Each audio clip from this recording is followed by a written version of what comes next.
চাকরির পরীক্ষার ক্ষেত্রে খুবই গুরুত্বপূর্ণ একটি বাংলা ব্যাকরণের পার্টস হচ্ছে বর্ণ প্রকরণ। ধ্বনি ও বর্ণ প্রকরণ ছাড়া বিপিএসসি যেন প্রশ্ন করতে জানে না। প্রত্যেকটা পরীক্ষায় দেখবেন যে ধ্বনি এবং বর্ণ প্রকরণ থেকে একটি বা দুটি প্রশ্ন থাকবেই। তো আমরা আজকে ধ্বনি বা বর্ণ প্রকরণ দেখব। তো প্রথমে যদি আমরা দেখি ধ্বনি বা বর্ণ প্রকরণ থেকে শব্দের ক্ষুদ্রতম একক হচ্ছে ধ্বনি। ধ্বনি নির্দেশ চিহ্নকে বর্ণ বলে। ধ্বনি হলো মৌখিক রূপ এবং ধ্বনি লিখিত রূপ হলো বর্ণ। এটা যে আপনার ধ্বনি এবং বর্ণ কি এটা বিস্তারিত বলছে এই জায়গায় আর কি।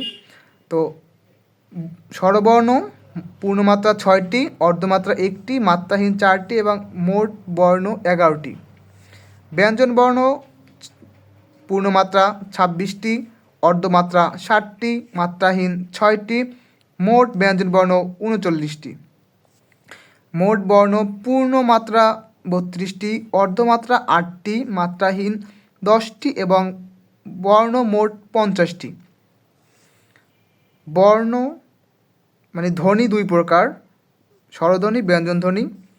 আর যে আপনার বাংলা ভাষায় 37টি মৌলিক ধ্বনি আছে। এই মৌলিক ধ্বনিকে আবার দুই ভাগে ভাগ করা হয়েছে। এটা যে মৌলিক স্বরধ্বনি যেটি হচ্ছে 60টি, আর যেটা হচ্ছে মৌলিক ব্যঞ্জনধ্বনি যেটি হচ্ছে 30টি। তো মোট এখানে আছে যে 60টি, এখানে আছে 30টি। তাহলে বাংলা ভাষায় মোট 37টি মৌলিক ধ্বনি আছে। আরেকটা হচ্ছে কি ইম্পর্টেন্ট পোর্শন, সেটা হচ্ছে যে কার বর্ণ। স্বরবর্ণের মোট 10টি সংক্ষিপ্ত রূপ আছে। এই স্বরবর্ণের এই সংক্ষিপ্ত 10টি রূপকে বলা হয় কার বর্ণ। যেমন অনলি ফর স্বর অ বাদে যেগুলো অন্য 10টি বর্ণ আছে, এগুলো প্রত্যেকটারই কার বর্ণ আছে, তাই এগুলোকে বলা হয় কার বর্ণ। আর কার বর্ণ 10টি, এটা ইম্পর্টেন্ট প্রশ্ন। তো লাস্টে একটা ইম্পর্টেন্ট প্রশ্ন, সেটি হচ্ছে গিয়ে স্বর অ বর্ণের কোনো সংক্ষিপ্ত রূপ নেই। স্বর অ বর্ণের কোনো সংক্ষিপ্ত রূপ নেই বা কোনো কার নেই বা কার বর্ণ নাই, যার কারণে এটিকে বলা হয় কি, তাই অবর্ণকে বলা হয় লীলিন বর্ণ।